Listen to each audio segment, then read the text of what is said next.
ቱርካን በጣም ብዙ አሰባስባ ዛሬ የወሰነችው ውሳኔ ሶመርንም እሷንም ከባድ ዋጋ እያስከፈላቸው ነው። ሚኔን ጠርታት ከዛም እሳቱን ለኩሳ በመጨረሻም አሁን ሚኔ ባቀጣጠለችው እሳት አብራ እሷም እየተቃጠለች ነው። ሶመር እስር ቤት ነው ያለው። ሚኔ ራሷን አታውቅም። ሚኔ ተደጋጋሚ የሆነ ቀዶ ሕክምና እየተደረገላት ነው። ሚኔ ልትሞትም ትችላለች። ያለችበት ሁኔታ በጣም አሳሳቢ ነው። ቱርካን ደግሞ ሚኔ በመጨረሻ ሰዓት በተቆራረጠ ድምፅ ልጄን አደራ ስላለቻት አሁን ህሊኗ እያሰቃያት ይገኛል።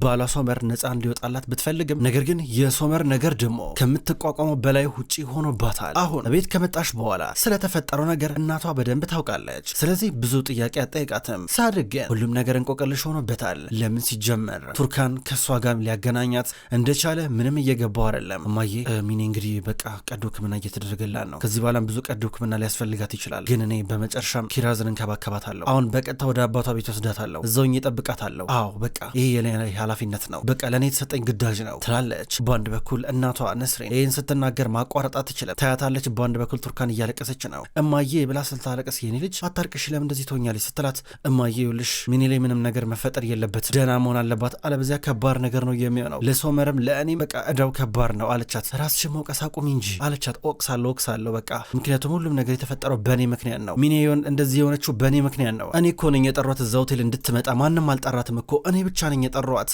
እና ያልኳት። በመጨረሻም ይሄ ነገር ተፈጠረ እያለች ስታለቀስ በአንድ በኩል ሳድቅ መጣ። ምን ሆናችሁ ነው ብሎ የገባ ቱርካን ማልቀሷን አቆመች። ልጄ ምን ሆናችሁ ነው ብሎ ይጠይቃል። በአንድ በኩል ነስር እንደተለመደው ለመደባበቅ እየሞከረች ነው። ልጄ ከተዘጋጀሽ በቃ ልሸኘሽ እያላን ነው። ቱርካን ከተቀመጠችበት ተነሳች። ኪራንዝን ይዛት እየወጣች ነው። እኔ ምን እየተካሄደ እንዳለ ምንም አልገባ ብሎኛል። ሁሉም ነገር ሽፍንፍን ነው ያለብኝ። ምን እየሆነ ነው ያለው? ነስሪን ይኸውልሽ የሆነ ነገር ያልነገርሽኝ ነገር ካለ ንገሪኝ ይላታል። አሁን ቱርካን መኪና ውስጥ እያስገባ ነገር ግን ነስሪን ምንም ነገር የለም ትለዋለች። ነስሪን የሆነ ድብቅብቅ ያለ ነገር ይታየኛል። በቃ ምን እንደሆነ አልገባኝም ግን የሆነ ነገር አለ። ግን ይኸውልሽ ንገሪ የምታውቂ ከሆነ በኋላ ከደበቅሽኝ በኋላ ካወቅኩኝ ይቅር አልልሽም አላት። ምንም ነገር የለም ችግር የለም አደርሳት አለችው። ከዛ መኪና ውስጥ ገብተው ሳድቅ ሴት ልጁን እያደረሰ በሌላ በኩል ነስሪን ወደ ውስጥ እየገባች ነው። ኔዜት መጣች። አይ ነስሪን እኔ ግን መጥፎ ሀሳብ በውስጥ እየመጣ ነው። አይ ስለ ሶመር ጥሩ ስሜት አይሰማኝም። እች ልጅ እንዴት ብላ ነው ራሷን ከትልቅ ደረጃ ላይ የምትወረውረው? ምናልባት እሱ ይሁን አንስቶ የፈጠፈጣት ስትላታለች። ወይኔ ኔዜት ምንድነው የምትዩ? ኧረ ፈጣሪ ቅር ይበልሽ። እንዴት እንደዚህ ነገር ታስቢያለሽ? ኧረ ሶመር እንደዚህ የሚያደርግ ልጅ አይደለም እንዴ? ሁሉ ነገርማ በዚህ መንገድ አትረጂው። በነገራችን ላይ ቱርካን በቃ ልክ እንደኔ አይነት ተመሳሳይ ስሜት ነው ያላት። ኪራዝን ልታሳድጋት ልትንከባከባት ነው የምታስበው። ይህን ነገር መሸከም አትችልም ትላታለች። ከደቂቃዎች በኋላ ቱርካን ቤት ደረሰች። ሳድቅ ከመኪና ውስጥ እንድትወጣ እየረዳን ነው። ከዛም በኋላ ልጄ አትዘኝ በቃ እሺ እያላት ሸኛት። ከዛ ወደ ውስጥ እየገባች ነው። ኪራዝን እናቀፈቻት። አይላ በሩን ከፈተችላት። እንዴ ቱርካን እንዴ መጣሽ? እንኳን ደህና መጣሽ። ወይኔ ሶመር እንደሚወጣ ተስፋ አረጋለሁ፣ ግን ኪራዝ እንዴት አገኘሻት አለቻት። እየማየ ቤት ነበር ያገኟት እኛ ቤት መጣ ስትላት፣ አይ ሚኔ እንዴት ነው ልጇን እናንተ ቤት ጥላ ሄደችው? ግን የሚገርም ነው፣ ምን አለበት ብትናገር ትላታለች። ከዛ ልጇን ተቀበለቻት። ከዛ በኋላ በአንድ በኩል ቱርካን ወይዘሮ ሩቻል አልመጣችም እንዴ ብላ እየጠየቀች ትገባለች። ሩቻል በአሁኑ ሰዓት ያለችው ሆስፒታል ነው። ሚኔ በጣም ብዙ ደም ስለፈሰሳት ደም ያስፈልጋታል ተብለዋል። ከዛ ሁሉም ደም እየሰጡ ናቸው። አሁን ሩቻልን ብትሆን እየሰጠች እኔ መለሳችሁ እንዴ ነው ከጠበቃው ጋር ወራ እንዴ አለችው። አውርቻለሁ ዞር ሩቻል አውርቻለሁ። የሶመር ነገር እንግዲህ ቀስ እያለ የሚታወቅ ይሆናል። ቱርካን ናት እንግዲህ የምታውቀው በሚኔና በሶመር መካከል የተፈጠረው ነገር። ማንም ሌላ ያየ ሰው የለም። በእርግጥ ቱርካን ቃል መስጠቷ በጣም አስፈላጊ ቢሆንም ነገር ግን የሚኔ ምስክርነት ደግሞ ከሁሉም በላይ በጣም አስፈላጊ ነው አላት። አሃ እያልከኝ ያለው የቱርካንና የሶመር ጉዳይ የተንጠለጠለው በቃ በሚኔ ፍቃድ ላይ ነው ማለት ነው አለችው። አዎ እንደዛ ነው። እሷ ስትተርፍ እሷ በህይወት ስትቆይ ስትነቃ የምትናገረው ነገር በሙሉ ወሳኝ ነው ይላታል። ድንገት ስልክ ተደወለ። እስኪ ቦርሴን አምጣ ትለዋለች። ስልኳን ከቦርሷ እየወጣች ከዛ የተደወለው ከአይላ ነበረ። ሄሎ ወይዘሮ ሩቻል መልካም ዜና ልኝ ስትላ ነበረ። ምን ሶመርን ለቀቁት እንዴ ትላለች። በአንድ በኩል ሩቻል ደንግጣ ኧረ እንደዛ አይደለም ወይዘሮ ሩቻል ኪራስ ተገኝታለች አለቻት። እንዴ ኪራስ ተገኘች? የት ተገኘች ስትላ ነበረ። ቱርካን ይዛተ ቤት መታለች አሁን አብራት ናት ብላ ነገረቻት። ምን እንዴት አገኘቻት? ቱርካን ኬት አገኘቻት? እስኪ ስልኩን ስጫት ላውራት ስትል ነበር። እሺ ቆይ እስኪ አንዴ ለያት ብላ ወዲያው ነበር አይላ ስልኩን ከጆሯ ታረቅና ምልክት ሰጠቻት። ከሩቻል ጋር ታወሪያለሽ ብላ። ከዛም በኋላ ቱርካን አያ ይቅርብኝ አልፈለገም አለች። ወይዘሮ ሩቻል አሁን ቱርካን ገሏ ልትታጠብ ውስጥ ገብታለች አለቻት። እንዴ ታዲያ ልጁን እንዴት አገኘችው? ምን ማለት ነው ስትል ይመስለኛል የእናቷ ቤት አግኝታት ነው የወይዘሮ ነስሪን ቤት አለቻት። ሩቻል ተናደደች። ምን እንዴት ልጇን እዛ ትታ ሄደች ብላ ተበሳሽታ ስልኩ እየተቋረጠ ነበረ። ኦዙር በአንድ በኩል አሁንም ቢሆን ቁጭ ብሎ ከልጁ ከልጁ ጋር እያወራ ነው። ልጁ ቡና ይዞለት እየመጣ ነው። ታዲያ አሁን እየሆነ ያለው ነገር ምንድን ነው? ቆይ በነገራችን ላይ ለመኪናው በጣም ነው የማመሰግን፣ ቆንጆ መኪና ነው። ቅድም መጥቶ ቁልፉን እየሰጠኝ በቃ ስጦታ ነው ስራበት ሲለኝ በጣም ነበር ደስ ያለኝ ይለዋል። ከዛ ኦዞር አመሰግናለሁ ለጥሩ ነገር ተጠቀምበት ይለዋል። ከዛ በኋላ ሙስጠፋ ሶመር ምን አጋጥሞት ነው እያለ ብዙ ጥያቄ መጠየቅ ጀመረ። እኔ ምለ ያቺ ሴት ገፈተራት የተባለችው ቆይ ምን ሆናት ብሎ ጠየቀው። ሙስጠፋ ተጠንቀቅ፣ አልገፈተራትም ተጠንቀቅ፣ ምን ሆነ ነው የኔ ልጅ ገዳይ አይደለም እንዴት እንዴት ትናገራለህ ይለዋል። ከዛ በአንድ በኩል እኮ ተረጋጋ ታዲያ ምን ያስጨዋል እንዴ? እኔ እኮ ልጅ ገዳይ ነው አላልኩም። ፈጣሪ ሆይ ምንድነው የምታወራው? እኔ እንደዚህ ያሉ ወጣኝ እንዴ እያለ ነበረ ልትል ነበረ አለው። አላልኩም እቺ ሴት ግን የኒያት ሚስት ናት አይደለ? አሁን ውስጥ የገባችው እንዴት ከሶመር ጋር ነገር ሊገናኝ እንደቻለ አልገባኝም ይላል ሙስጠፋ። ነገሩ አልገባውም። ድንገት ሳድቅ መጣ ወደ ሆስፒታል። ኦዛር ሳድቅን እየመጣ ሳየው አምላኬ ሆይ ይላል። ምክንያቱም ገና ለሳድቅ ደግሞ ማስረዳት ያለበት ብዙ ነገር አለ። ሳድቅ ከመኪናው እየወጣ ኦዛር በአንድ በኩል ከተቀመጠበት ተነስቶ ጨበጠው። አቶ ኦዛር ሁሉ ነገር ፈጣሪ ያቅለልላችሁ፣ ቱርካን እኮ የተፈጠረውን ነገር ነገረችኝ። ምንድነው ቆይ የሆነ ያለው ነገር? ሶመር የት አለ? ነገሩ እንዴት ነው አለው። ሶመር ለጥያቄ ተወስዷል፣ ተይዟል አለው። አይ በጣም ያሳዝናል ይሏል። አዎ አቃቤ ጉሚ ለነን ነገር እየጠበቅን ነው አለው። ፈጣሪ ሁሉ ነገር ያቅለልላችሁ። እሺ የሚኒስ ሁኔታ እንዴት ነው አለው። ሚኔ ውስጥ ናት ያለችው ራሷን አታውቅም እያለ ነገረው። የሚገርም ነገር ነው። ምንድነው የሆነው? ቆይ እንዴት ነው ሊሆን የቻለው እያለ ድንገት ሙስጠፋን አየው። ይሄ ልጅ ማን ነው ብሎ ጠየቀው። ሙስጠፋ ይባላል፣ የኔ የቅርብ ጓደኛ ልጅ ነው አለው። ሙስጠፋ ደበረው። ከዛ በቃ እኔ ልሂድ ብሎ መኪና ውስጥ ሊገባ ነበረ። እንዴት እንደዚህ ይላል? ቢያንስ ልጅ እንኳን ብሎ አይጠራኝም ብሎ ከፋው። ከዛ ኦዛር እንዲሁም ሳድቅ ቁጭ ብሎ ማውራት ጀመሩ። ከዛ ሳድቅ አቶ ኦዛር ኧረ እባክህ የተፈጠረ ነገር ካለ ንገረኝ፣ ኧረ የሆነ ነገር እየተሰማኝ ነው፣ ምንድነው የሆነው ነገር ብሎ ጫን ብሎ ጠየቀው። ከዛ በኋላ ኦዛር ልጅቷ እባክህ አቶ ሳድቅ መሰለ ትንሽ ድብርት ምናምን ነገር አለባት ይሆናላ የስለ ልቦና መቃወስ ምናምን አጋጥማን ነበረ እያለ እንዳለ ሁሉንም ነገር ሚኔን ተጠያቂ ሲያደርግ ነበር። እንዲህ እያለ እያስረዳ ድንገት ሙስጠፋ መጣና ኮቱን አውልቆ አባቱን እየደረበለት ይበርዳል፣ እሺ ብርድ ነው እያለው እያረገልን ነበረ። ከኋላ መጥቶ ሳድቅ ገርሞት እያየው ነው።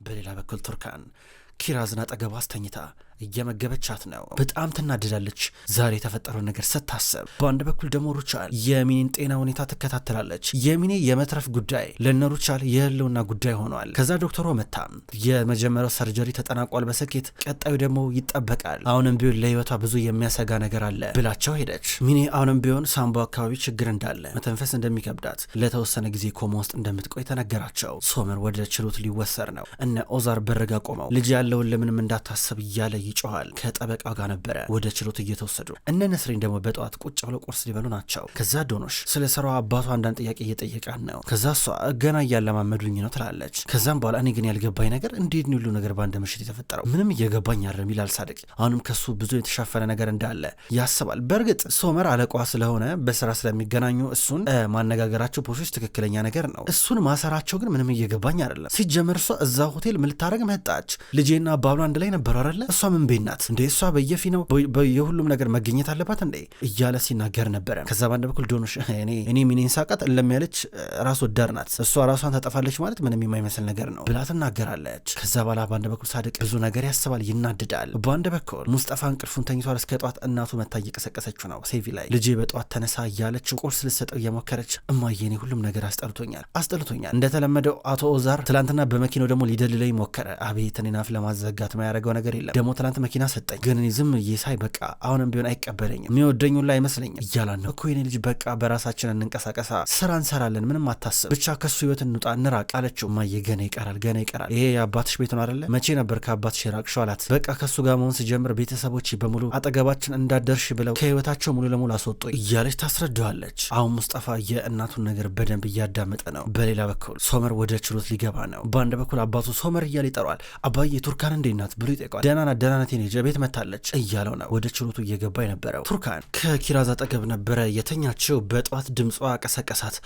ራበሻ አይደለ ብላ በቀጥታ አንስታ ክፋት ይዛት መጣች ወደ ኪችን። አይላም እየመጣች ነው። ቆይ ላግዝሽ ትላታለች። ሶመር እንዴት ሆነ ትላታለች። ከዛ ቱርካን እንዲህ ብላ ስጠይቅ አይላ ዛሬ ወደ ችሎት ወስዶታል ብላ እየመለሰች ነው። እኮ በቃ አንቺ ሩቻል ጌጂና ደውይላታ፣ እኔ በቃ ለኪራዝ ወተቷን አፈላለታለሁ ሂጂ በቃ አለቻት። አይላ በቀጥታ ወደ ሩቻል እየደወለች ነው። ሄሎ ወይዘሮ ሩቻል እንዴት ነሽ?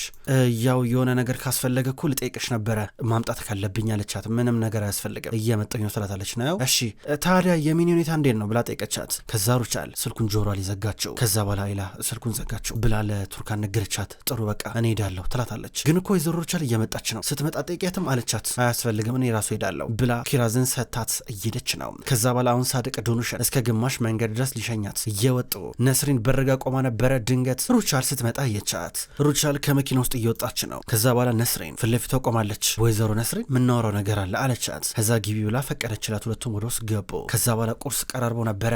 ያው ሻይ ባፈላለች ደስ ይለኛል፣ ቀዝቅዟል፣ ግን አንቺ አትታገሽም ጊዜ አይኖርሽም አይደለ አለቻት ነስሪን። አዎ የለኝም እኔ ላወራሽ የመጣሁት ስለ ሚኔ እንዲሁም ስለ ቱርካን ነው። ቆይ ግን ሲጀመር የኔ ልጅ እዚህ ምን ልታደርግ መጣች? ምንም አልገባኝም አለቻት። ነስሪን ትኩር ብላ እያየቻት ነው። ዶኑሽ አባቷ ግማሽ መንገድ ሸኝቷት ይሄዳል። ባስ የምጠብቅበት ቦታ ቆማ እየጠበቀች ነው። የድርጅቱ ባስ ይመጣል። ከአንዷ ጋር ቆማ እያወራች ድንገት ፋቴ መጣ። ፋቴ ሴት ልጁ ዶኑሽ እንደሆነች አውቀዋል። አሁን ከመጣ በኋላ እንዴ ዶኑሽ እንዴት ነሽ? ስራ ጀመርሽ እንዴ? ምነው አሁን እኮ ዩኒቨርሲቲ መገቢበት እድሜ እኮ ነው። ምነው አልቸኮልሽም እንዴ? ትምህርትሽን ተማሪም እንዴ አላት። ምን አገባህ ያገባሃል አለችው። አረ ምልሽ እኔ እኮ አጎትሽ አይደለ እንዴ? እንዴት ያስጠላል፣ እንደዚህማ አትበይ፣ ይደብራል በጣም አላት። ምን አገባ ምንድነው የዳሪ አልበቃህም? ለዳሪ የማይሆን እንቶ ፈንቶ እየነገርካት ህይወቷን ድብልቅልቁን ከወጣው በኋላ ደግሞ ወደ ነው የመጣ። እኔ ነኝ ታረኛዋ። በቃ አልፈልግም አንተ ማናገር ዞር በል። ለምሮ የምትቀርበኝ አንተ ማናገር አልፈልግም አለችው። እኔ የበረ ማንንም አላጠፋውም አልደበላለኩም። ምን ሆነሽ ነው? እኔማ ለእናንተ እኮ ጥሩ ነገር እኮ ነው ማሰብ። እውነቱን ልንገርሽ ለእኔ ዳሪያ ማናት? ልክ እኮ እንዳንቺ እኮ ናት። አጎታችሁ አይደለሁ እኔ። አንድ ነገር ብትሆኑ ብትጎዱ እኔ በህይወት የምኖር ይመስላችኋል አላት። ተወኝ በቃ ውሸትን ወደዛ አድርግልኝ አለችው። እኔ እንኳን የመጣሁት ምን እንደሆነ ታውቂያለሽ? እናንተ ካምፓኒውን የምቀርበው ሰው አለ እና ስኮላርሺፕ ይሰጣሉ ወደ ጀርመን ሀገር፣ ወደ ሌላም የአውሮፓ ሀገራቶች እና ለእናንተ ይህን ድል እንድታገኙ በጣም ፈልጋለሁ እና ለዛ ደግሞ የልደት ሰርተፊኬት ያስፈልጋል። እሱን እንዴት ማግኘት ይችላሉ አላት። አሁንም ቆመ እያወራ ነው እንዴ? ዞር በል አልፈልግም አልኩ እኮ አለችው። ስትናደድበት እሺ በቃ እሺ ብሏት ዞር አለ። ከዛ በድንገት አንደኛው ጋዜጣ እያነበበ አየው። ዝቅ ሲል የነ ሚኔ መረጃ ወጥቷል። ዝቅ ብሎ እያየ ገረመውና ጋዜጣ ገዝቶ ሊያነብ እየሞከረ ነበረ። ሩቻልና ነስሪን ተፋጠዋል። ሩቻል ነስሪን ላይ እንደተለመደው ቁጣዋ በርትቷል። ነስሪን ምን ታባብ ላይ ነበረ? ለቱርካን ምንም ነገር አልነግራትም ብለሽ አልነበረ? አንቺ ግን ነገርሻት። ከዛ እሷ ሚኔን ሆቴል ድረስ ጠራቻት። እስኪ ተመልከች ልጄ ምን አይነት ጣጣ ውስጥ እንደገባ እያየሽ ነው። እቺ ልጅ አንድ ነገር ብትሞት በህይወት ካልቆየች ተጎድታ ብትቀር እውነቴን ነው የምልሽ ለሁሉም ነገር ተጠያቂ አንጀርሽ የምትሆኘው ብላት ሄደች። ከዛ በኋላ ሶመር ተለቀቀ። ሶመር ሚኔ ቃሏን እስከምትሰጥ ድረስ ነው የተለቀቀው። አሁን ለሩቻል ሲነገራት ደስ አላት። ቤት እንገናኝ እያለቻቸው ነበረ። ከዛ ወደ ቤት እየመጡ ናቸው። ነገር ግን ቱርካን ወደ ሆስፒታል መጣች። ሚኔን ኮማ ውስጥ እንዳለች በመስጠት ውስጥ ስታያት ነበረ። በጣም አዘነችላት። ሚኔ ያለችበት ሁኔታ አሳዛኝ ሆኖ ታያት። ዶክተሯን እያናገረቻት ነው። በውስጥ በኩል አሁንም ቢሆን የመድማት እንትን አለው። ሁሉንም ነገር ለማስተካከል እየሞከረን ነው ብላ ዶክተሯ ታናግዳታለች። ቱርካን እያለቀሰች ነው በእኔ ጥፋት ብላ ራሷን እየወቀሰች ነው። ከዛ ወደ ቤት መጣች። ከዛ ከኪራዝ አጠገብ ነበረች። ድንገት ሶመርን እየመጣ አየችው። በጣም ነበር ደስ ያላት።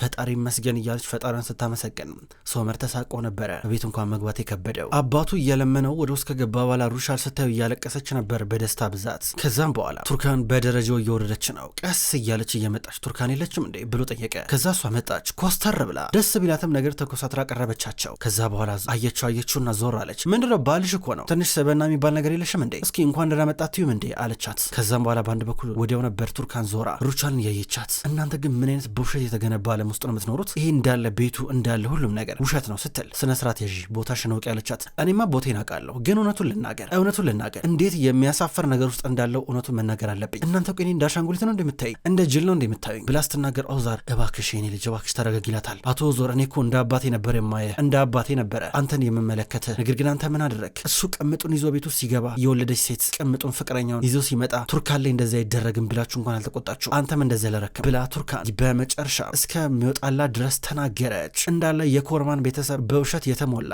ዓለም ውስጥ እንደሚኖር ተናግራ ሄደች። በአንድ በኩል ሩቻል እሷም ተሳቃ ዘምቷ ቀጠለ። ከዛ በኋላ ቱርካን ወደ ቤት ተመልሳለች። አሁን ላይ ፋቴ ወደ ወንድሙ መጥቶ የተፈጠረውን ነገር ሊነግረው እየሞከረ ነው። ለምን ሚኔ ራሷን ከፎቅ ላይ እንደወረወረች ትክክለኛው ምክንያት እጁ ገብቷል ሊነግረው ሲመጣ፣ ነገር ግን ሳድቅ አልሰማም ብሎ ገፍትሮ ከስራው እያባረረው ነበረ። በአንድ በኩል ሩቻልን ብትሆን ይሄ ነገር ዞሮ በመጨረሻ ሚኔን እንድትለምን እንደሚያረጋትና የሚኔ ምህረት ስር እንዳሉ እየገባን ነው። ሶመርን ቢሆን ግራ ግብት ብሎታል። በአንድ በኩል ደግሞ ቱርካን ከእናቷ ተደውሎላት እቤት ነኝ እያለቻት፣ ነገር ግን ቱርካን አይ ሚኔ ትውጣ፣ ሚኔ ከሆስፒታል ትውጣና በቃ ሁሉም ነገር ያበቃል፣ ትዳራችን ፈርሷ ስትል ነበረ። የኔ ልጅ አዎ አንደበትሽማ እኮ እንደዚህ ይላል፣ ግን ውስጥሽ አሁንም ቢሆን ሰበብ እየፈለገ ነው። ልብሽ ምን እንደሚያስብ አውቃለሁ። አሁንም ከቆረጠልሽ ግን ወደ ቤት ነይ፣ እዛ ሆነሽ እንደዚህ አትሆኚ እንዴ። ቆይ አንቺ ሚኔ ከሆስፒታል እስክትወጣ ድረስ እዛ የእሷ ልጅ ልታሳድጊ ነው አለቻት። ኧረ እማዬ እንደዛ ትበይ፣ በእርግጠኝነት ሚኔ ከሆስፒታል ትወጣለች ብላ ስታወራ ሶመር በረጋ ቆሞ እያዳመጠ ነበረ። ከዛ ወደ ውስጥ ገባ። ቱርካን ስልኩን እየዘጋች ነው። ልብሱን ሊወስድ ነበር የመጣው። እዚህ ሁኔታ ውስጥ ሆነን በጭራሽ አንድ ክፍል ውስጥ ማደር አንችልም፣ ሌላ ክፍል ሄደን እናፈልግ